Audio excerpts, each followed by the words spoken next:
Mon seul désir, alors que tu m'attires, c'est d'être avec toi, être avec toi. Je m'abandonne.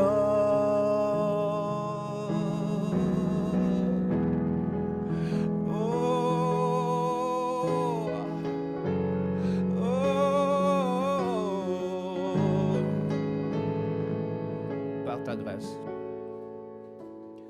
Par ta grâce, viens inonder mon âme. J'ai besoin de toi. J'ai besoin de toi. Mes bras ouverts, tu entends ma prière. Parle à mon cœur, Jésus, parle à mon cœur. Je m'abandonne, je m'abandonne. Je veux te connaître tant, je veux te connaître tant. Je m'abandonne, je m'abandonne, je veux te connaître tant, je veux te connaître tant. Oh, mon ami de tout le temps, c'est toi Seigneur. Même dans les moments difficiles, tu prends soin de moi. Comme un vent puissant, souffle maintenant.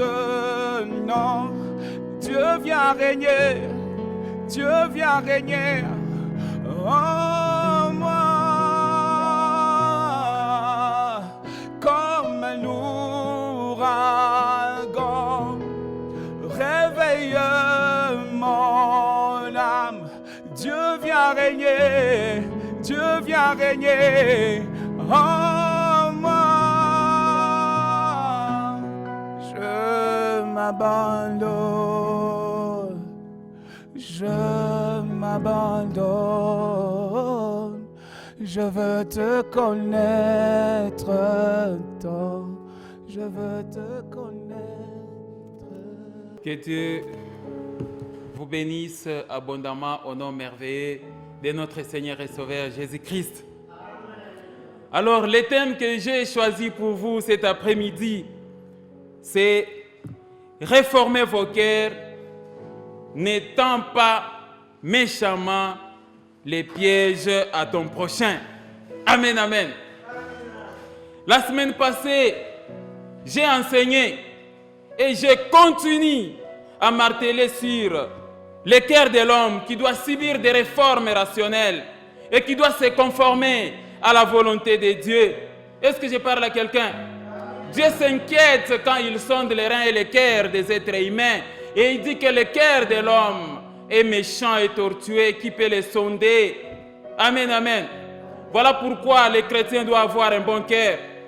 La semaine passée, j'ai enseigné sur ne médite pas le mal contre ton prochain. C'est-à-dire, il ne faudrait pas que vous soyez ces chrétiens-là qui cultivent le mal dans son cœur et moissonnent l'iniquité dans sa conduite privée de chaque jour.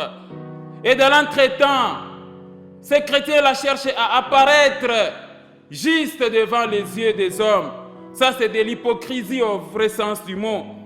Donc, chacun de nous a tout intérêt de travailler son cœur, a tout intérêt de garder son cœur plus que toute autre chose.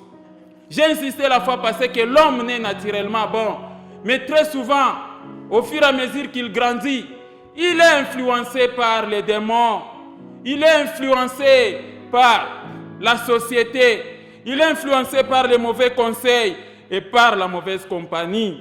Amen, amen. Le cœur de l'homme devient mauvais sous influence des démons et sous influence de la société. C'est l'exemple d'un parent méchant un parent sorcier, il fera tout pour que les membres de sa famille, pour que ses enfants aussi soient sorciers comme lui. Quelqu'un comprend ça? Un parent qui a un mauvais cœur va tout faire pour transmettre la méchanceté et la haine comme héritage à laisser à ses enfants. Voilà des familles dans lesquelles nous sommes nés.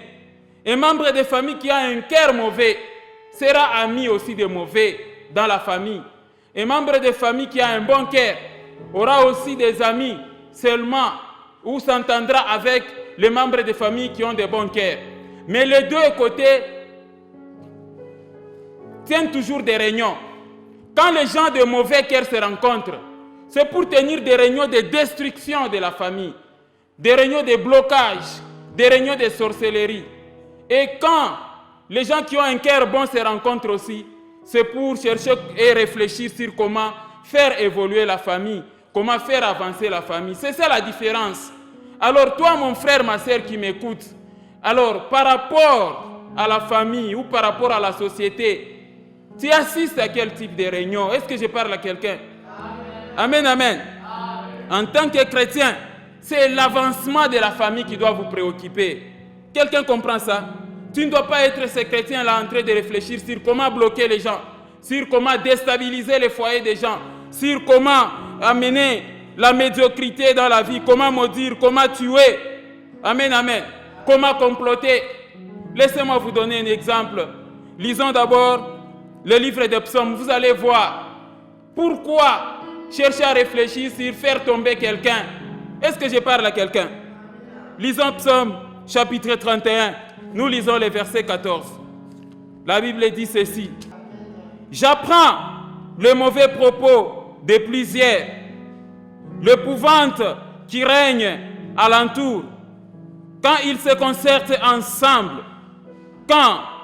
concertent ensemble contre moi, ils complotent de m'ôter la vie. Quelqu'un a lu ce passage? Amen, amen. Vous voyez le pourquoi des pièges dans la vie des gens? Parce que les gens se concertent pour chercher à ôter la vie des gens. Amen, amen. Tout ça c'est quoi? C'est le fruit de mauvaises méditations. Et j'ai expliqué comment il faut identifier ceux qui méditent le mal contre leur prochain. Quand vous voyez seulement quelqu'un en train de parloter de mauvaises choses, la Bible dit que c'est de l'abondance du cœur que la bouche fait quoi? Parle. Donc le mauvais conseil, le mensonge, la haine et la jalousie, la violence et la guerre, les paroles de malédiction qui sortent des bouches de certaines personnes, à ce moment-là, ce sont ces gens-là qui complotent pour ôter les vies des gens. Et aujourd'hui, mon frère, ma soeur, j'aimerais t'enseigner sur n'étends pas méchamment les pièges contre ton prochain.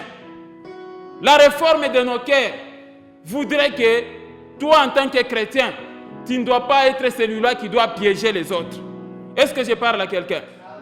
Lisons le livre des Proverbes, chapitre 24, et nous lisons les versets 15. La Bible dit ceci au nom de Jésus. N'étends pas méchamment des embûches à la demeure du juste et ne dévaste pas les lieux où il repose. C'est là qu'il y a ce commandement et c'est là que j'ai tiré l'enseignement. N'étends pas méchamment les embûches envers quelqu'un. Donc ce n'est pas bien pour un chrétien de piéger les autres, de faire tomber quelqu'un dans les malheurs, ou encore d'être un obstacle pour ton prochain, ou de l'empêcher d'avancer. Amen, amen. Attention, la personne là que tu combats, la personne là dont tu veux être l'obstacle, a déjà la promesse de Dieu qui lui a dit, tant que tu vivras, nul ne tiendra devant toi. Quelqu'un comprend ça? Si tu te fais obstacle d'un chrétien, c'est que tu cherches ta mort. C'est que tu cherches à être écrasé parce que l'Éternel sera devant lui. Dieu a dit ceci aux enfants, à ses enfants, que moi-même l'Éternel, je marcherai devant vous comme un feu dévorant. Mon frère, si tu veux être obstacle d'un enfant de Dieu, le feu dévorant de Dieu est devant lui. Quelqu'un comprend ça? Voilà pourquoi La Bible dit ici, ne sois pas celui qui crée des embûches envers les autres. Et même toi, les chrétiens, tu dois travailler ton cœur pour ne pas être l'objet des pièges pour les autres. Tu ne peux pas être ce chrétien-là en train de piéger seulement. Est-ce que j'ai parlé à quelqu'un? Alors, qu'est-ce qu'on entend par piège? Suivez bien la définition et vous allez comprendre que piéger les autres, c'est mauvais et Dieu vous interdit ça. Les pièges, c'est les dispositifs dissimulés, inoffensifs, destinés à prendre par surprise un adversaire, à les blesser ou à les tuer. C'est tout ce qui amène péril. C'est ce qu'on entend par piège. Ça amène perte, ça amène destruction. Voilà les pièges. Les pièges, c'est un problème volontairement dissimulé par vos ennemis pour vous pousser à commettre des erreurs à cause d'inattention ou d'ignorance. Amen, amen. Je ne pense pas que tu sois celui-là qui doit toujours commencer à piéger les autres parce que le piège cherche à faire tuer quelqu'un. Et donc, comme vous le constatez, ce n'est pas bien de piéger ton prochain. Pourquoi? Parce que les pièges provoquent la mort. Les pièges provoquent le malheur. Les pièges provoquent les périls mortels, soudains et inattendus.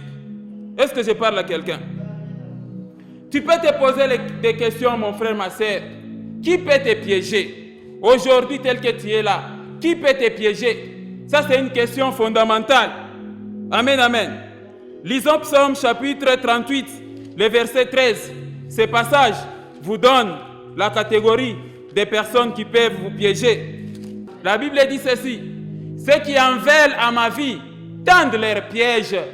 Ceux qui cherchent mon malheur disent des méchancetés et méditent tous les jours des tromperies. Amen, amen. Donc ce verset donne deux catégories de pièges et ce verset donne aussi un peu d'éclairage sur des personnes qui peuvent vous piéger et même les types de pièges. Il y a d'abord ceux-là qui en veulent à ta vie.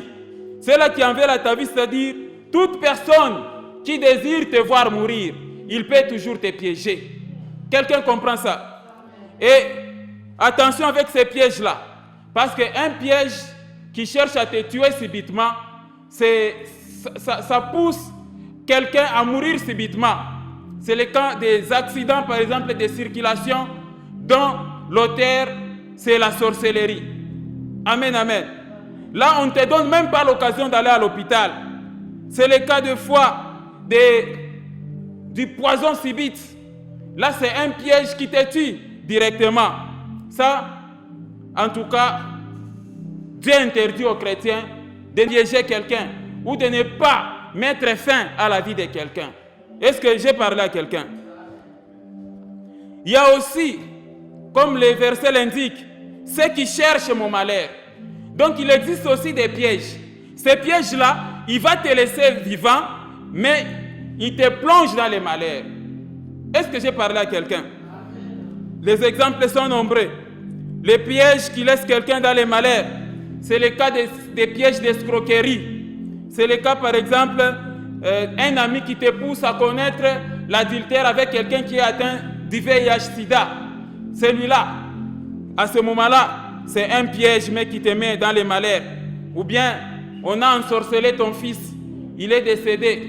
Ou bien, une sorcellerie là, qui laisse quelqu'un handicapé.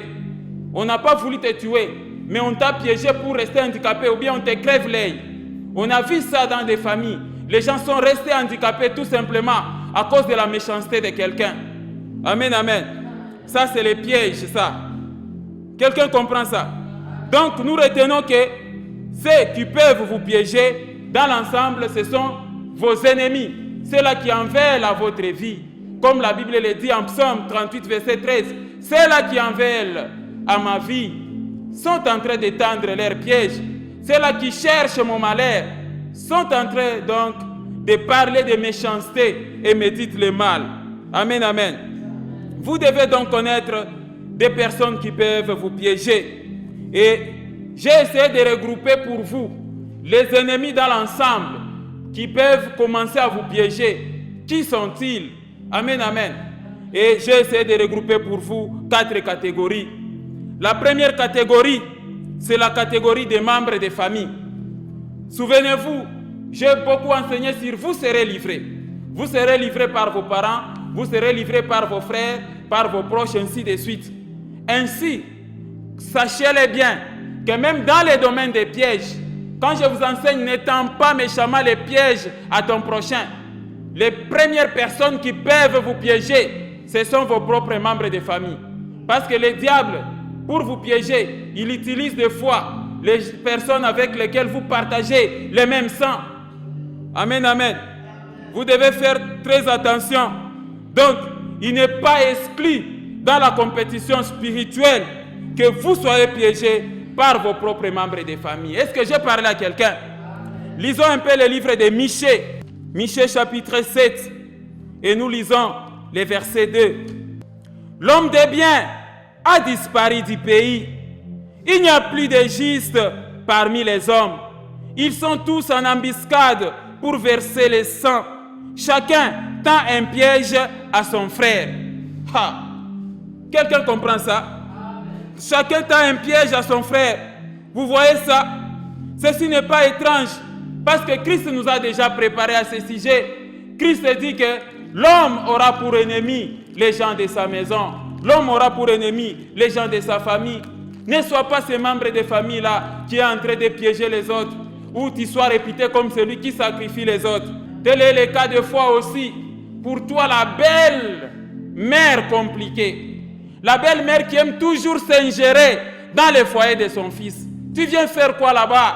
Il est écrit que l'homme quittera son père et sa mère. Amen, amen. Ou bien la belle sœur très compliquée. Vous savez, j'étais quelque part. Deux femmes étaient en train de parler. Et l'autre disait que non, moi, ma belle-mère est en train de me compliquer. Et l'autre en train de répondre que, heureusement pour moi, ma belle-mère est déjà décédée. Comment tu peux dire heureusement? Amen, amen. Heureusement pour moi, ma belle-mère est déjà décédée. Pour ainsi dire qu'elle fut aussi très compliquée celle-là. Des belles-mères qui s'ingèrent dans le foyer, qui gèrent le foyer, tout ça, et qui incitent souvent leur fils à épouser deuxième, troisième femme. Est-ce que c'est normal ça? Si toi tu te frappes sur la poitrine, tu dis mon fils, chasse ta femme, qu'elle parte, moi je vais commencer à tout faire pour toi. Lessiver, on peut même te concéder ça. Va lessiver, va nettoyer, va, je ne sais pas moi, torchonner, tout ça. Est-ce que toi la belle-mère, tu sauras tout faire pour ton fils? Tu sauras mettre au monde avec ton fils? Quand tu pousses ton fils à dire non, chasse ta femme, moi je vais commencer à tout faire avec toi. C'est normal ça. Tu sauras mettre au monde avec ton propre fils. Amen. Ça c'est le piège du divorce. Ou bien, mais encore, tu peux installer une deuxième femme, une troisième femme. Vous aimez bien piéger les autres. Est-ce que je parle à quelqu'un? Amen, amen. Alors, autre chose. Quelqu'un comprend ça? Il ne faut pas donc piéger ton fils. Il ne faut pas piéger ton frère. Lisons Michée, chapitre 7, verset 6. Vous voyez ici, on est en train de dire que l'homme des biens a disparu. Chacun est là pour chercher à piéger les autres, pour chercher à induire en erreur les autres. Il ne faudrait pas, mes frères, qu'il en soit ainsi au milieu de nous. Est-ce que je parle à quelqu'un? Michée, chapitre 7, nous lisons les versets 6. Car les fils outragent les pères. La fille se soulève contre sa mère. La belle-fille contre sa belle-mère. Chacun a pour ennemi les gens de sa maison. Amen, amen. Est-ce qu'on peut relire ces passages? On peut relire ces passages. Regardez ce qui est écrit. Car les fils outragent les pères. La fille se soulève contre sa mère. La belle-fille contre sa belle-mère. Chacun a pour ennemi les gens de sa maison.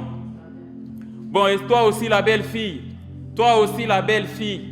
Sois gentil envers ta belle-mère, non? Amen, amen. Chaque fois quand tu vois ta belle-mère te visiter, automatiquement, visage fermé. Est-ce qu'il faudrait qu'il en soit ainsi? Amen, amen. Il y a aussi des fois des belles filles qui ne sont pas aussi gentilles envers leur belle-mère. Hein? Amen, amen. Nous devons être des vrais chrétiens au vrai sens du mot. Nous ne devons pas avoir ces combats-là en famille. Je me demande toujours et je me pose la question pourquoi les gens qui sont nés ensemble doivent se disloquer à tout moment, s'injurier à tout moment, échanger des paroles méchantes à tout moment. Ce n'est pas bien. Quelqu'un comprend ça? Ça fragilise la famille. Et comment la famille peut avancer? Le diable utilise les principes de séparer pour mieux régner. C'est rare de trouver des familles unies. Ou soit quand ils sont unis hypocritement. Chacun est en train de tendre les pièges envers son prochain. Ou bien chacun médite le mal contre son prochain. Il ne faudrait pas que parmi les frères en Christ qu'il en soit ainsi.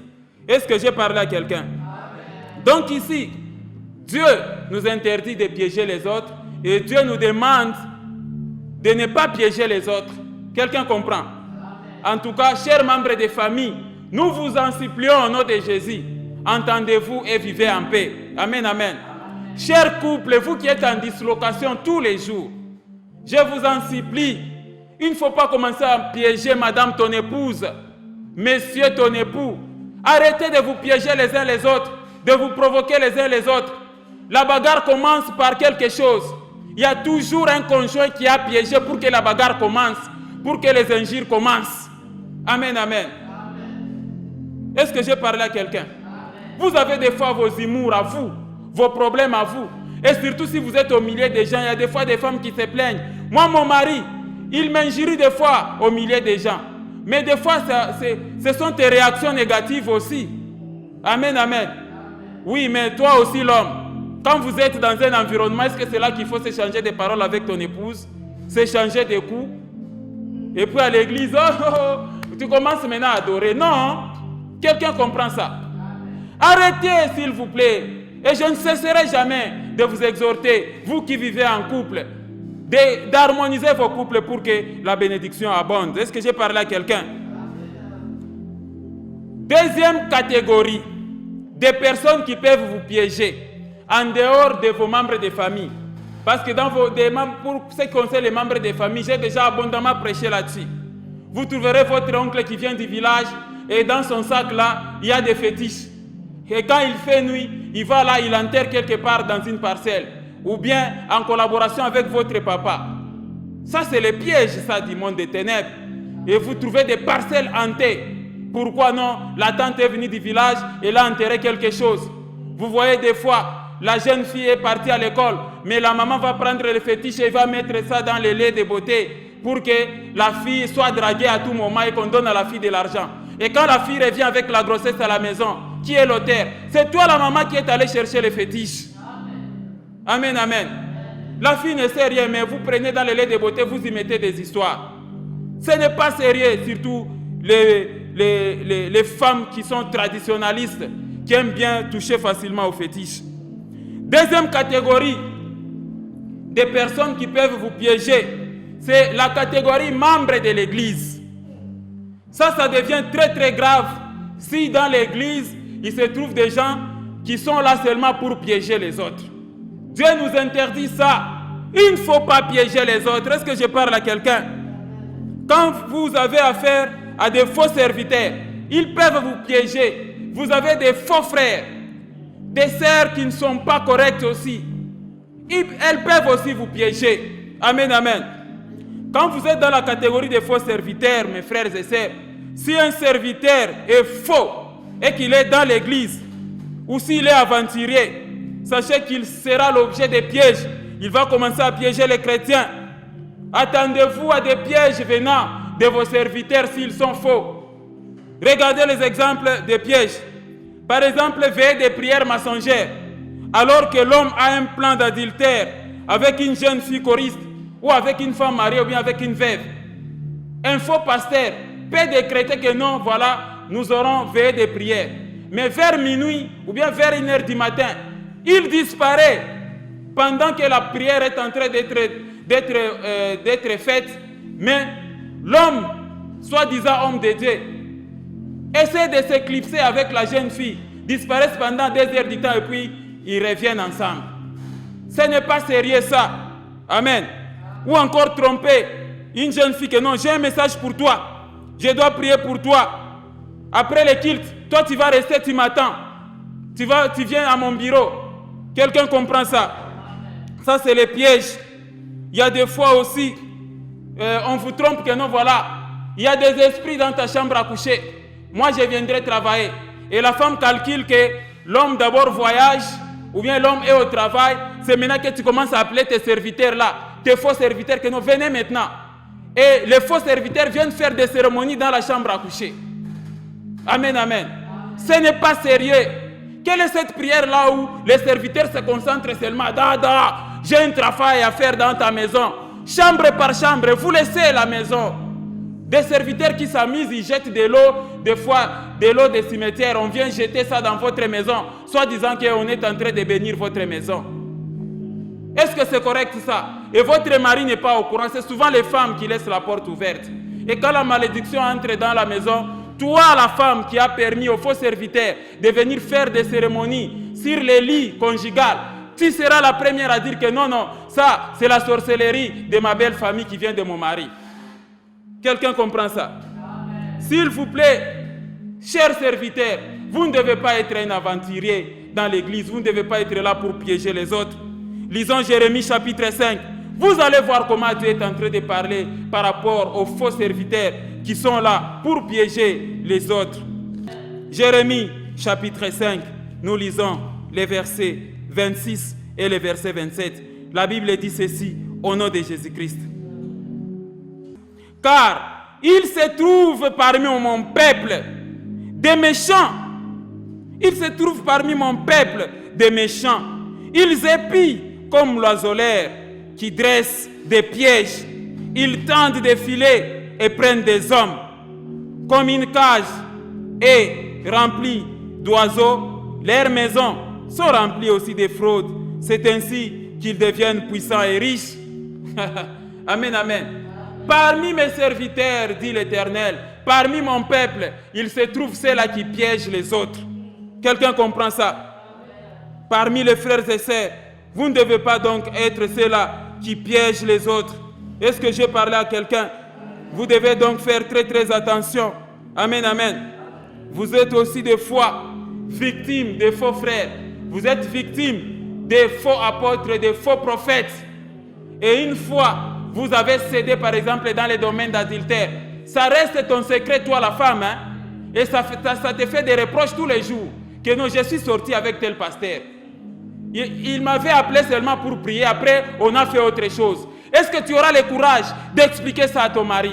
Ou même le pasteur en question aura le courage d'expliquer ça dans l'église? Quel témoignage donnera-t-il? Amen, amen. C'est triste quand Dieu dit, parmi mon peuple, il y a ceux-là qui sont en train de piéger mes enfants. Amen, amen. Voilà pourquoi Jérémie dit ici que nous devons faire très très attention. Est-ce que je parle à quelqu'un? Pour ce qui concerne des faux frères, s'il vous plaît, quand tu sais que tu es dans une église, tu ne dois pas être là pour faire des scandales.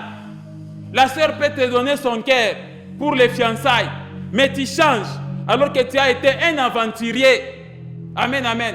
Le pasteur peut même te donner sa fille, que non, voilà, tu peux l'épouser parce que tout le temps, on te voit, tu es clavériste, tu es dans la chorale tous les jours. Et quand on te fait confiance en te donnant sa fille, non, non, tu es un païen tout fait, aussitôt la fille est à la maison, aussitôt elle devient ta femme. Est-ce que c'est normal ça?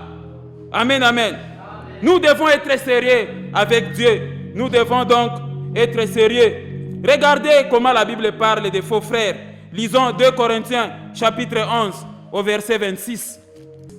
Regardez ce que Paul dit. Fréquemment en voyage, j'ai été en péril sur les fleuves, en péril de la part des brigands, en péril de la part de ceux de ma nation, en péril de la part des païens, en péril dans les villes, en péril dans les déserts, en péril sur la mer, en péril parmi les faux frères.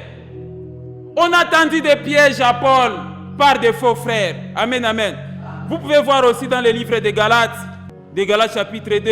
Et c'est là, à cause des faux frères qui s'étaient furtivement introduits et glissés parmi nous pour nous épier la liberté que nous avons en Jésus-Christ avec l'intention de nous asservir. Vous avez vu la première phrase, et c'est là à cause des faux frères. Les faux frères sont dans l'église. Ils engrossent dans une église, il se déplace pour se faire membre dans une autre, là où il est inconnu. Vous devez veiller sur ça. Et toi aussi, la jeune fille qui se laisse engrosser, tu n'es pas souple, Amen, amen. Voilà les péchés t'as eu. Faites attention avec les faux frères. Est-ce que j'ai parlé à quelqu'un? Attention dans la vie, la confiance n'exclut pas la prudence et le discernement. On a toujours dit que la confiance n'exclut pas le contrôle. Mais moi je vous dis, la confiance n'exclut pas le discernement et la prudence. Donc, il se trouve des fois des faux frères au milieu de nous qui sont prêts à commettre des gaffes et à fuir. Il se trouve aussi des faux serviteurs qui sont là pour piéger les autres. Est-ce que j'ai parlé à quelqu'un? Troisième catégorie des personnes qui peuvent vous piéger, ce sont les amis, les proches et les associés. Vous devez faire très attention avec les amis, les proches ou les associés, parce qu'ils peuvent être aussi source des pièges. Et Dieu nous interdit. Si vous êtes associé de quelqu'un, il ne faut pas les piéger. Si vous êtes ami de quelqu'un, il ne faut pas piéger cet ami-là. Si vous êtes proche de quelqu'un, il ne faut jamais piéger ce quelqu'un-là. Amen, amen. Veillez donc à la bonne qualité de vos proches. Veillez à la bonne qualité de vos amis. Veillez à la bonne qualité de vos associés. Avec qui vous faites les affaires. Amen, amen. Avec qui vous êtes en train de faire les ristournes. Pourquoi? Parce que ce que vous appelez ristournes là, si c'est glissé des sorciers, ils vont vous amener de l'argent sale. Amen, amen. Vous devez savoir vous êtes dans quel ristourne, ce que vous appelez Kinkurimba en Swahili. Vous les faites avec qui? Si parmi votre groupe là des ristournes, il y a des mauvais, sachez que tu ne feras rien avec cet argent-là. Est-ce que je parle à quelqu'un? Même dans les affaires, finalement, vous êtes en train de mettre vos marchandises dans les conteneurs de qui? Et avec qui vous êtes en train de constituer un conteneur? Quelqu'un comprend ça? Pourquoi? Parce que si la personne là, elle est mauvaise, elle va te piéger.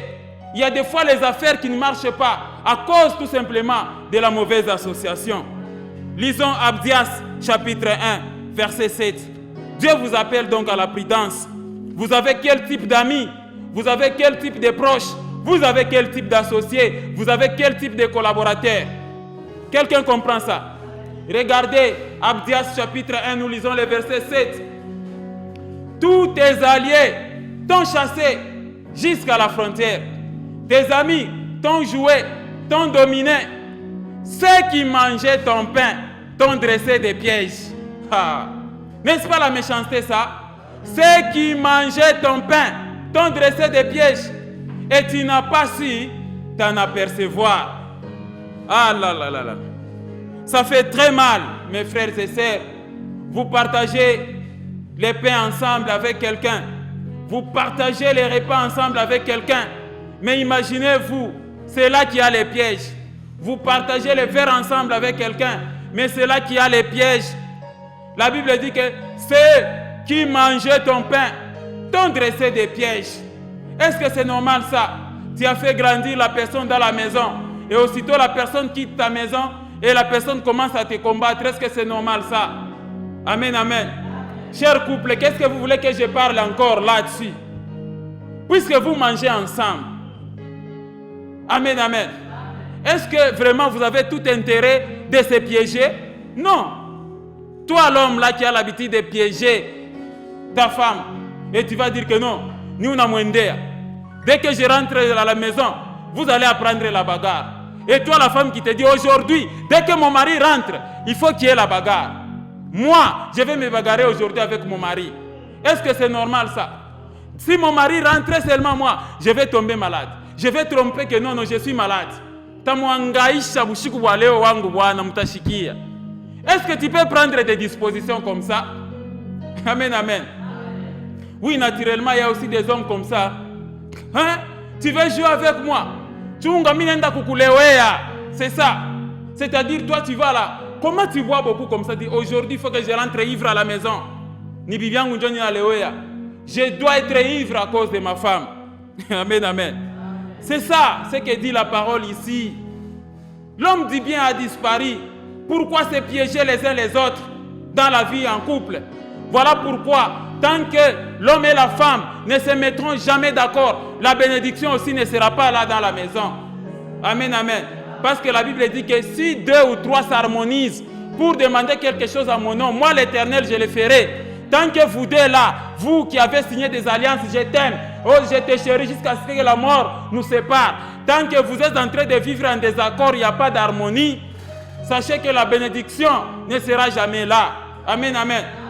Vous l'avez déjà constaté, chaque fois quand vous êtes à dislocation, allez les enfants, fièvre, vous serez esclaves de la pédiatrie à tout moment à cause de vos dislocations. Parce que vous êtes en train de vous échanger des paroles tous les jours. Vous serez esclaves des pédiatres. C'est ça.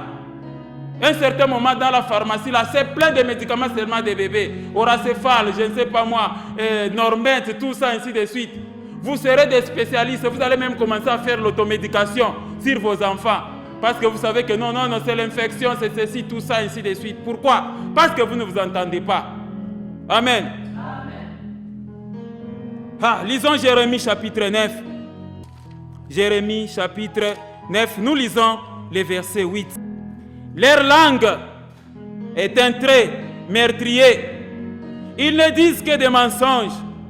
De la bouche, ils parlent d'épée à leur prochain et au fond du cœur, ils lui dressent des pièges. Quelqu'un comprend ça? Est-ce que vous lisez les passages avec moi? Leur langue est un trait meurtrier. Ils ne disent que des mensonges. De la bouche, ils parlent de paix à leur prochain. Et au fond du cœur, ils lui dressent des pièges. Quelqu'un comprend ça? Ça, c'est la catégorie des gens qui peuvent vous piéger. Quatrième catégorie des personnes qui peuvent te piéger. Là, ce n'est plus les personnes. Maintenant, là, ce sont tes propres péchés. Donc, le diable peut t'utiliser toi-même pour te piéger toi-même. Amen, amen. Bon, naturellement, quand quelqu'un se donne la mort, quelqu'un s'est poignardé, qui l'a fait? L'homme a été le piège de lui-même, n'est-ce pas? Amen, amen. Vous qui avez l'habitude, quand il y a un petit problème, que je meurs seulement, tout ça, je commence à envier même ceux-là qui sont morts. Là, ta bouche là, c'est un piège pour toi-même. Est-ce que je parle à quelqu'un? Tout péché est un piège pour ta vie. Donc tu dois tout faire pour abandonner la vie des péchés. La vie des péchés, c'est un piège. Vous allez lire Proverbes chapitre 29. Nous lisons les versets 6. Il y a un piège dans les péchés de l'homme méchant, mais le juste triomphe et se réjouit.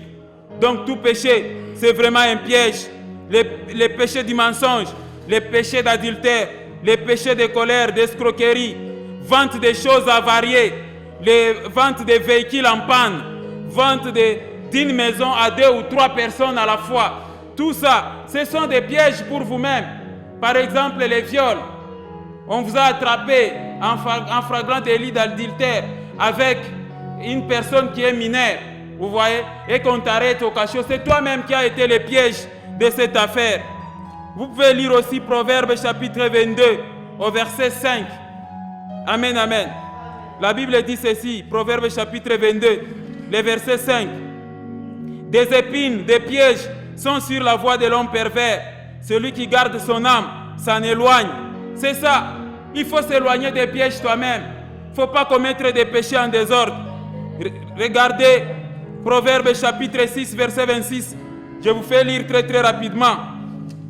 Proverbes chapitre 6, verset 26. Car pour la femme prostituée, on se réduit à un morceau de pain. Et la femme mariée tend un piège à la vie précieuse. C'est ça. Quelqu'un comprend? Lisons aussi Proverbe 18, verset 7. Là, on interdit l'idolâtrie et le fétiche. Si tu as touché au fétiche, sache que ces fétiches-là, ça constitue un piège pour toi-même.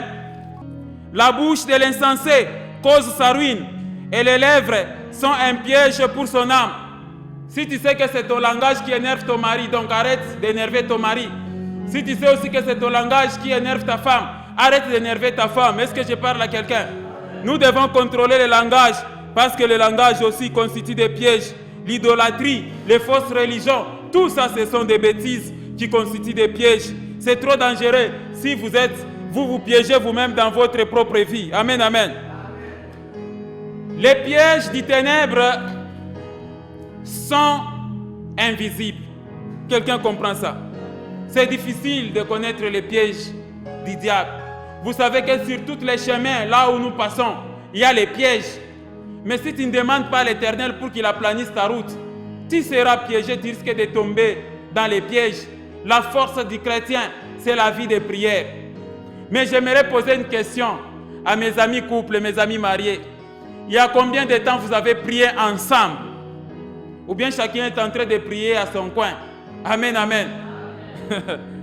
Je me souviens encore, j'avais déjà donné cet exemple. Un mari en train de prier au salon. Je chasse les esprits, je chasse les esprits. Pendant 2 heures du temps et pendant 5 jours. Le 5e jour, il invite sa femme. Cette fois-ci, tu vas prier avec moi au salon. La femme dit, je ne prie pas avec toi. Parce que tu as prié toi seul pendant 4 jours. Et tu ne m'as jamais cité dans tes prières. Tu pries seulement pour tes enfants. Dieu bénit mes enfants. Dieu bénit ma maman qui m'a enfanté. Dieu, tu peux bénir mon papa. Tu peux... Mais jamais cet homme-là a cité sa femme dans la prière. Maintenant, le 5e jour, tu m'appelles pour que nous puissions prier ensemble. Non, je refuse. Je t'entendais là, tu priais pour les enfants. Tu as prié même pour tes parents. Tu as prié même pour ton pasteur. Mais jamais tu as prié pour moi, ta femme. Tu n'as jamais prié. Amen, amen. N'est-ce pas la méchanceté, ça? Psaume 140, verset 6. Allons-y rapidement, je dois atterrir. Psaume 140, verset 6. La Bible dit ceci. Des orgueilleux me tendent un piège et des filets. Ils placent les raies le long du chemin. Ils me dressent des embûches. Vous voyez? Il y a des pièges le long des chemins. Tes yeux physiques ne voient pas ça. Il faut toujours invoquer le sang de Jésus. Il faut prier. Ô Éternel, aplanis mon chemin durant la journée d'aujourd'hui. Mais j'aimerais t'informer que Dieu n'aplanit pas ton chemin d'adultère. Tu peux prier le matin que non, Dieu, garde-moi, protège-moi, aplanis mes routes. Mais si vers 14 h, tu as un rendez-vous d'adultère et que tu te retrouves sur ce chemin-là, Dieu n'aplanit pas ce chemin-là. N'importe quoi peut t'arriver parce que Dieu n'a pas agréé ce chemin-là. Pour aller au travail, aller au marché, aller tout ça pour vivre la vraie vie selon le Seigneur, oui, Dieu a planifié ce chemin-là. Mais un rendez-vous d'adultère, un rendez-vous de péché, si tu es sur ce trajet-là, c'est ton affaire. Dieu n'est pas là et Dieu ne peut pas te protéger sur ce chemin-là. Est-ce que je parle à quelqu'un? Tout peut arriver. L'accident peut arriver. Tu peux tomber dans un piège. Parce que quand tu priais le matin, Dieu a plani le chemin. Ce n'est pas pour que Dieu puisse aplanir ton petit chantier là, parce que ton petit chemin, parce que tu dois aller voir, je ne sais pas moi, ton copain ou ta copine, ou bien parce que tu vas aller voir ton papa copain. Hein. Dieu n'aplanit pas tous ces heures-là. Amen. Et tous les bons moments là, entre guillemets, que tu vas passer avec, je ne sais pas moi, un papa copain avec qui, tout ça. Sache que tu es dans les mains du diable. Pendant tout ton temps là de péché, tu es dans les mains du diable. N'importe quoi peut t'arriver, même dans ton ventre. Les intestins peuvent même se rouler. Amen, amen. Oui, le cœur peut gonfler. Tu peux connaître n'importe quel dégât parce que là, tu es dans les mains du diable, tu n'es pas dans les mains du Seigneur. Amen, amen. Quelqu'un comprend ça? Nos yeux physiques ne voient pas les pièges, mais Dieu voit tout. C'est pourquoi, ne quitte jamais la maison avant de prier. Demandez à l'Éternel de vous protéger contre les pièges des ténèbres. Psaume chapitre 141, le verset 9, dit ceci. Garantis-moi du piège qu'ils me tendent et des embûches de ceux qui font le mal. Quelqu'un comprend ça? Amen, amen. Alors, quelles sont les recommandations du Seigneur, toi, en tant que chrétien? Je t'ai dit que Dieu te dit, n'étends pas méchamment les pièges à ton prochain. Dieu t'interdit ça. Lisons Romains chapitre 14, verset 13. Romains chapitre 14, nous lisons le verset 13. Ne nous jugeons donc plus les uns les autres, mais pensez plutôt à ne rien faire qui soit pour ton frère une pierre d'achoppement ou une occasion de chute. Ne sois pas une occasion de chute pour ton frère. Ne bloque pas ton frère. Quelqu'un comprend? Lisons Proverbes chapitre 1, verset 10. Frères en Christ, et même les pasteurs, vous devez aider les chrétiens à avancer et non pas à détruire leur vie. Quelqu'un comprend ça? Proverbes chapitre 1, nous lisons le verset 10. Mon fils, si des pécheurs veulent te séduire, ne te laisse pas gagner. Voilà ce que Dieu te dit. S'ils disent viens, viens avec nous, dressons des embûches, versons du sang, tendons des pièges à celui qui se repose en vain sur son innocence. Engloutissons-les tout vifs, comme le séjour des morts, et tout entier, comme ceux qui descendent dans la fosse. Nous trouverons toutes sortes de biens précieux. Nous remplirons du butin nos maisons. Tu auras ta part avec nous. Il n'y aura qu'une bourse pour nous tous. Mon fils, ne te mets pas en chemin avec eux. Regarde comment Dieu est en train de te supplier. Détourne ton pied de leur sentier, car leurs pieds courent au mal. Et ils ont hâte de répandre le sang. Mais en vain jetons les filets devant les yeux de tout celui qui voit. Et eux, c'est contre leur propre sang qu'ils dressent des embûches. C'est à leur âme qu'ils dressent des pièges. Ainsi arrive-t-il à tout homme à vie de gain. La cupidité cause la perte de ceux qui s'y livrent. Dieu donc nous interdit de piéger les autres. Il faut être attentif, c'est la deuxième recommandation du Seigneur. Être attentif aux enseignements de la parole de Dieu pour échapper aux pièges. Proverbe chapitre 13, verset 14. Dieu te dit, sois attentif aux enseignements. Quelqu'un comprend? L'enseignement du sage est une source de vie pour détourner des pièges de la mort. C'est la deuxième recommandation. Troisième recommandation, marcher dans la crainte de l'Éternel. C'est Proverbe chapitre 14, verset 27. Amen, amen. Proverbe chapitre 14, le verset 27 dit ceci. La crainte de l'Éternel est une source de vie pour détourner des pièges de la mort. Quelqu'un comprend ça? Contrôler nos bouches pour les marier, rester ensemble. Ne t'éloigne pas des commandements du Seigneur. Comme Psaume 119, verset 10. Terminons avec ce passage. Des méchants me tendent des pièges. C'est le Psaume 119, verset 110. Des méchants me tendent des pièges. Et je ne m'égare pas loin de tes ordonnances. Est-ce que quelqu'un a compris ça? Voilà l'enseignement de la parole, mon frère, ma sœur. Ne piège pas ton prochain. Réformez vos cœurs. Ne tends pas méchamment les pièges à ton prochain. Que Dieu vous bénisse au nom de Jésus-Christ.